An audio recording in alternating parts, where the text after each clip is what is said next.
Hola, hola, buen día. Estoy muy contenta de presentarles a Marcos Lafarga, queridísimo colega fisioterapeuta especializado en Feldenkrais. Bienvenido. Y el día de hoy le pedí que nos compartiera acerca de su perspectiva del movimiento, de la fisioterapia y del proceso de recuperar la salud. Entonces, platícanos un poco acerca de tu trayectoria, cómo fue que llegaste a la fisioterapia, al método Feldenkrais y cómo lo aplicas. Pues bueno, siempre me ha gustado el movimiento, eso me ha atraído desde siempre. Desde que estudiaba en la prepa estaba interesado en conocer más sobre cómo funcionaba el cuerpo. Junto a esto sucedía que pues, solía tener un dolor lumbar en una época en la que hacía mucho ejercicio, no tomaba, no fumaba y según yo era muy sano, pero no era capaz de estar acostado boca arriba sin que me doliera la espalda. Cuando veía a médicos o ortopedistas para saber qué era, pues, se identificaba una contractura muscular pero que no tenía pues, aparentemente nada estructural que considerara que estuviera así tan adolorido. Y tan joven, ¿no? Sí. Y con buena condición. Sí, mi fantasía era, bueno, si me estoy sintiendo a los 20, ¿cómo va a ser a los 40? Era un escenario que no se veía muy tan bien. Positivo. Exacto, sobre todo cuando yo estaba, según yo, tan clavado en el movimiento y el ejercicio. Sí. Entonces, conocí el método Feldenkrais ya habiendo terminado de estudiar fisioterapia en el lugar en donde solía trabajar. Me gustó mucho en un taller de esos, haciendo secuencias de movimiento. Me sorprendí un día de que podía estar acostado sin que se me había quitado el dolor, nada más por hacer una secuencia de movimiento. Y ese día decidí que quería saber todo lo que pudiera sobre el método Feldenkrais y estudiarlo. Y desde entonces, pues bueno, pues no he dejado de aprender y de interesarme en cómo podemos utilizar el movimiento como medio para conocernos mejor. Me ha interesado a partir de entonces también en todas las relaciones entre el cuerpo, la mente, entre los factores orgánicos, anímicos y cognitivos que influyen en cómo cada uno de nosotros como seres humanos construimos el movimiento. Y pues tener la oportunidad a través de mi práctica profesional como fisioterapeuta de comunicar esto a mis pacientes me interesa mucho porque lo considero información que es muy útil y que nos empodera muchísimo desde el punto de vista que podemos hacernos cargo de nosotros y darnos cuenta de que tener adentro del cráneo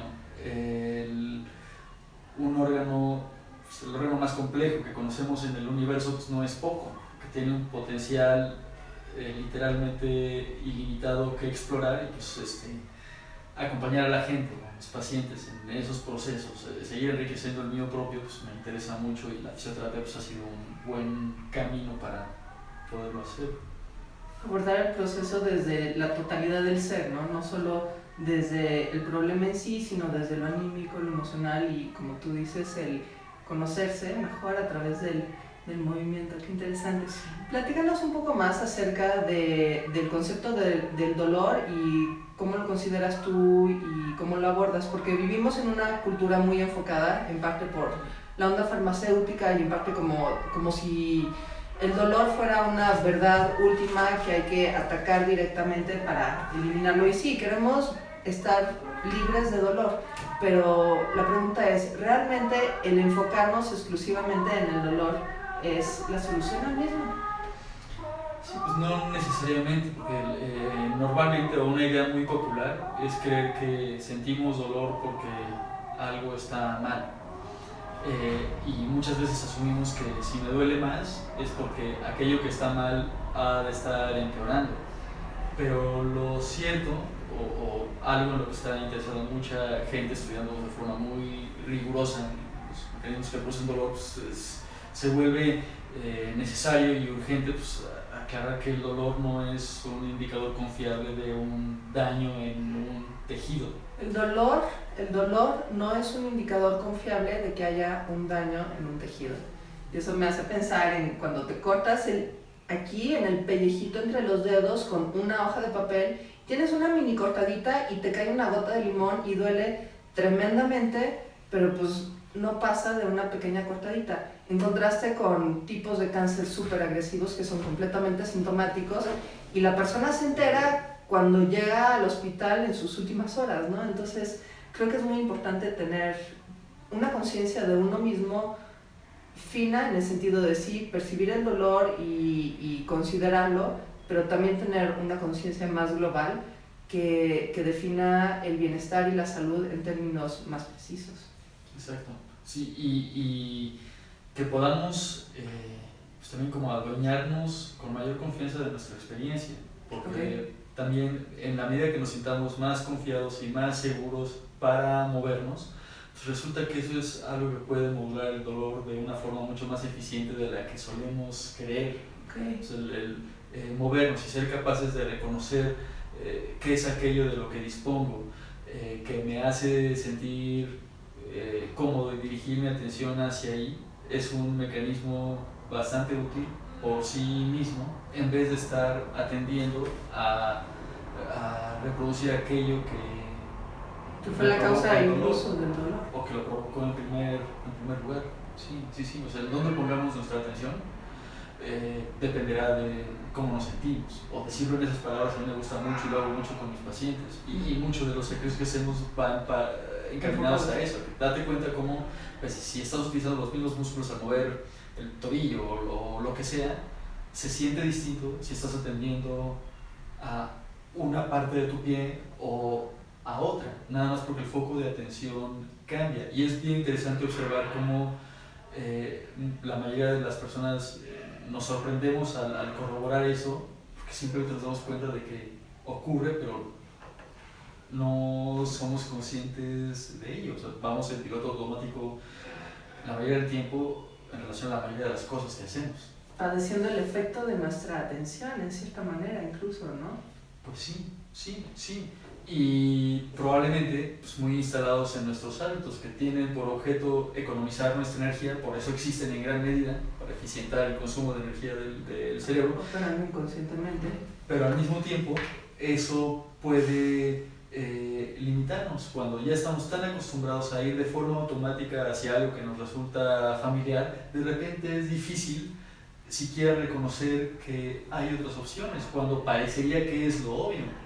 Si salimos a la calle y observamos a la gente caminar, veremos que aunque hay un patrón general que es reconocible en todo, en el detalle fino o en la observación fina, lo que nos hace a todos únicos está a la vista. De la misma forma que si estamos sentados en un salón, todos en sillas del mismo tipo, veremos que hay tantas opciones distintas de cómo sentarse en la misma silla como número de personas haya en la sala. Y ese tipo de observaciones a mí me gusta mucho hacerlas porque me recuerdan esto de lo que estamos hablando, porque si algo nos sobra en relación al movimiento de nuestro cuerpo son opciones, que a veces creamos que estamos limitados, que no podemos acceder a una exploración a través del movimiento de las posibilidades que él nos ofrece es otra cosa, pero la posibilidad está para todos. Está disponible y tiene que ver, yo creo, con la adaptabilidad, porque vivimos en un entorno continuamente cambiante, climáticamente, política, astrológicamente, y también el contexto interno y relacional. Entonces, ¿cómo sería que caemos en el absoluto de solo hay una manera de hacer las cosas y es my way or the highway, ¿no? Y pues topamos con que llega un punto donde esa manera de hacer las cosas ya no funciona, y tan no funciona que te limita en cuanto a movimiento y te genera pues molestias, limitaciones y dificultades. Platícanos acerca del enfoque tradicional de la medicina del siglo pasado y antepasado con respecto a poner el dolor como centro, o sea, incluso como centro diagnóstico, versus la visión como más contemporánea, más actual, que involucra no solo lo estructural, sino también lo experiencial y lo anímico, e involucra a la persona más como un todo. Sí, pues el movimiento me parece el medio perfecto para poder explorar de manera personal las implicaciones que tiene en la construcción de nosotros mismos, a cualquier nivel, como físico o anímico, cognitivo. O sea, el poder encontrar relaciones claras a través de la experiencia de movimiento sobre, bueno, cómo se siente esto en tal articulación o en tal músculo, se vuelve tan importante como poder reconocer cómo me siento, sin que personalmente tenga ningún afán de tomar un rol de análisis psicológico o lo que sea, sino es más bien una cuestión de exploración y de autorreconocimiento, que es lo que desde mi punto de vista permite que podamos afinar más nuestras capacidades adaptativas al sentirnos más cómodos, nada más por reconocernos. Siento que es una forma muy buena de recordar o de actualizar pues, estrategias que todos como seres humanos hemos necesitado desde bebitos, o que utilizamos desde bebitos para construir el movimiento. Me reconozco a mí mismo a un nivel tremendamente sensorial, con muy poca racionalización, pero que hace cosas que me parecen increíbles, como ser capaces de pasar de la dependencia total a caminar en 12 meses más o menos. Eso es todo un universo de diferencia. Sí, sí. Incluso estructuralmente, ¿no? Exacto. O sea, como el aprendizaje también moldea la estructura. Exacto. Y todos, o sea, cualquier persona que sepa caminar pasó por ese proceso. Y si hay algo que pasa en su sistema nervioso que le ha impedido caminar, ha hecho otras muchas cosas que le ha permitido seguir vivo. Y que si las enumeráramos nada más para ver cuáles son, se vuelve una lista inmensa. Sí, sí, sí, sí. Y en ese caso de alguien que se ha visto menguado en la capacidad de llevar a cabo una función común como caminar, ¿cuál sería el enfoque, cuál sería la propuesta para restaurar la función? Pues desde el punto de vista de la conciencia corporal, que lo único que requiere es que seamos capaces de reconocer nuestro cuerpo y las sensaciones que a través del movimiento produce, pues no varía de cualquier otra persona. Sin duda, la información clínica de qué ocurre en cada caso es importante y es ingrediente importante. Pero personalmente, viviendo en un momento en donde existe tanta información que se mueve a una velocidad que nunca antes podemos acceder a toda ella, pues me gusta creer que tomar decisiones de cómo hacer un abordaje con la mayor cantidad de información que podamos, y ofrecer eso a mis pacientes, pues es algo que me parece justo, porque al final de cuentas siempre va a haber información, o así lo creo, que no tengamos, aunque pretendamos ser los expertos en lo que sea. Simplemente creo que hay demasiado. Entonces, convivir con lo desconocido también. Exacto. Por eso es que también desde mi punto de vista se vuelve tan importante como pacientes o como clientes o como personas interesadas en el movimiento y en el autoconocimiento a través de la exploración del movimiento, se vuelve tan importante hacernos cargo de nosotros mismos y de nuestras sensaciones y tomar distancia un poquito de las interpretaciones que pueda hacer cualquier experto en relación a cómo nos sentimos, porque eso es una experiencia subjetiva que por lo menos hasta el día de hoy no la podemos sacar de ahí. Yo no puedo saber cómo tú sientes el dolor de tu codo. Tomar responsabilidad por la experiencia de uno mismo. Sí, aunque tengamos un lenguaje más o menos construido para hasta hacernos sentir que nos entendemos y nos ponemos de acuerdo en relación a qué siente el otro, o empatizar desde ahí. Pero al final de cuentas el dolor termina por ser un asunto tan personal que de verdad creo que quien mejor lo puede regular con la información adecuada pues es el que está experimentándolo. Y tomar conciencia de cómo el movimiento puede ser un extraordinario modulador del dolor, ese me parece un ingrediente clave. No cuesta nada más que tomarnos la molestia de informarnos al respecto, porque la información ya está ahí. Compártenos cómo sería el modular el dolor a través de la atención en el movimiento. Bueno, hay un ejercicio que sea como práctico para la audiencia en general. Pues hay algo que hago de forma bastante común en consulta, que es pedirle al paciente que observe cómo normalmente, si tengo una limitación en el hombro, por ejemplo, la mayoría de las personas vamos hasta el punto de provocar el dolor o de reproducirlo y lo tomamos como indicador de qué tal voy. Pero si sigo irritando al hombro con el movimiento, lo que estoy haciendo es propiciando que mi cerebro se vuelva más eficiente para reproducir el dolor, porque es lo que está practicando. sintiendo. Si de repente pruebo, ya sé dónde me duele y dónde se desencadena todo, y me detengo antes y clarifico en las posibilidades que ese movimiento, aunque esté limitado y no sea completo, me da, y atiendo qué tan cómodo es, observo las distintas relaciones que guardan unas partes del cuerpo con otras.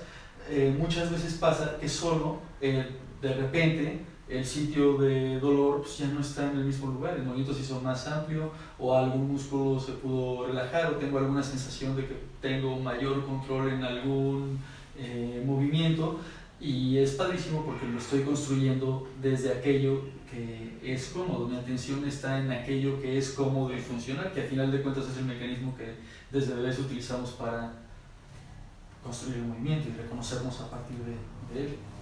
Ahondar en la solución. Sí, y poner atención en aquello que se siente bien, aquello que es cómodo y aquello que mi cuerpo me ofrece de forma eficiente, funcional y no dolorosa. En la medida que podamos reconocer eso a mayor detalle e identificarnos con eso, pues, nuestra propia imagen corporal, porque produce nuestro cerebro, mejora y se complementa con esa información. Es como si de repente pudiera darle mayor resolución a una imagen. Una imagen de uno mismo, para con uno y a nivel sensorial. Sí, sí, sí. Qué maravilla, qué maravilla. Muchas gracias, Marcos. Compártenos cómo pueden encontrarte, si atiendes presencialmente o también por Skype. Pues hasta ahora presencialmente hay dos lugares en los que me encuentro. Uno está en la colonia Roma Norte, en la avenida Oaxaca, 131, en la casa número 2. El otro lugar está en la colonia del Valle, en Luz Aviñón 513, en el segundo piso. La clínica se llama Más Fisio. En la Ciudad de México. ¿Y cómo te pueden encontrar? ¿Por redes o por email? Pues sí, mi correo electrónico es marcos-lafarga@hotmail. En redes, pues, en Facebook con mi nombre, Marcos Lafarga Elizondo. Y pues creo que esos son... Ahí lo pueden encontrar. Uh-huh. Bueno, pues muchísimas gracias, y gracias a ustedes por escuchar esta maravillosa entrevista. Déjenos un comentario con sus impresiones y